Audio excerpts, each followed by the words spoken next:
want to start throwing out little practice tips or things you can work on, I mean, I can share a couple things that I like to do. It's just a way to like expand on an idea, like Bob was mentioning. If you find something, a certain phrase that you like or a melody that appeals to you,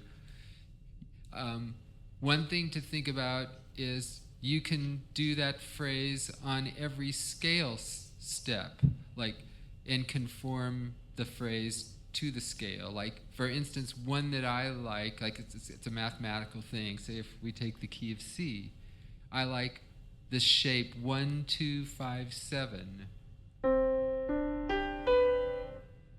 C, D, G, B, okay? So I can I can play kind of a 1, 2, 5, 7 shape on every scale tone. So one on C, D, E, F. And the intervals change a little bit. It's not always going to be a second, a fourth, and a major third. If you conform it to the scale, it's going to be,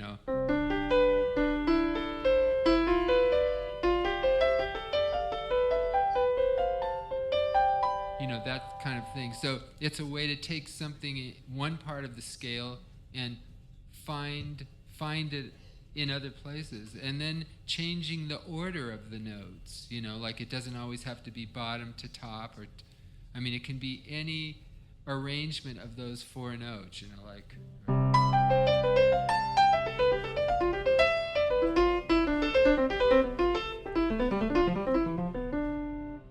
So all of a sudden you started with 1, 2, 5, 7, but now you have it in 7 places in different arrangements of notes, and you can change you can change the rhythm, you can syncopate it.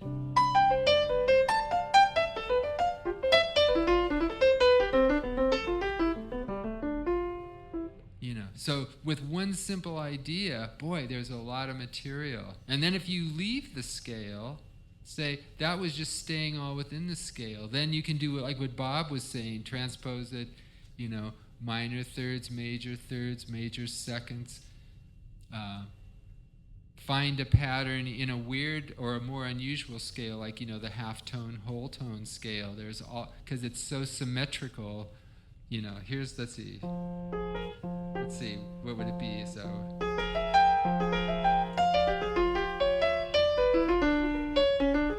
You get some other funny stuff going. So I think that's been one powerful tool, like a simple idea that I've found. Find it on one scale tone, and then learn it on every other scale tone that conforms to whatever scale you're working with.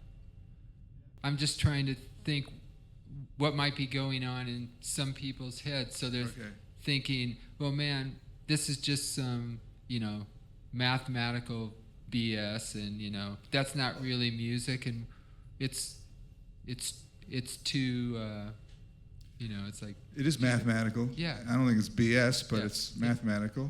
Yeah.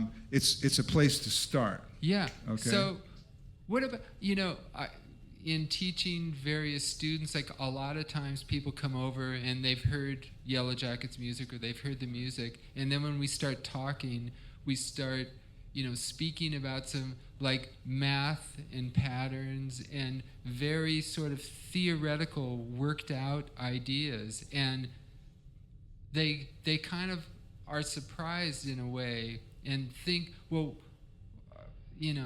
that it seems like you thought too much about that. Isn't music just this thing that like comes out of you? And then I try to say, like, the math and the theory and all that stuff is a really important way to like expand what you might hear. I mean, you can hear some stuff, but if you can use the power of math and theory and like in your intellect to expand the possibilities, even a rote thing like playing arpeggios or playing scales, I mean, you can make music out of that. Indeed. It should sound like music, like not some just dry exercise that is something that you're kind of like not really connected to. Right. Because some people like watch TV and practice, and I mean, I think there's actually some there's some really famous classical pianist who Right. says he watches television while he Right. practices, and Well, I have a hard time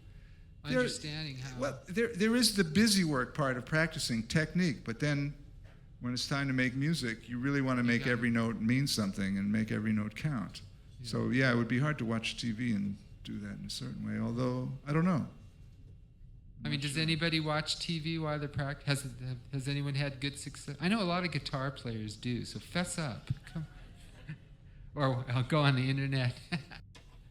So we're going to play a tune featuring Bob on the iwi, or the electronic wind instrument. This is a Yellow Jackets piece called The Red Sea, but we've never tried to just play it with iwi and piano, so this is an experiment. Hang with us.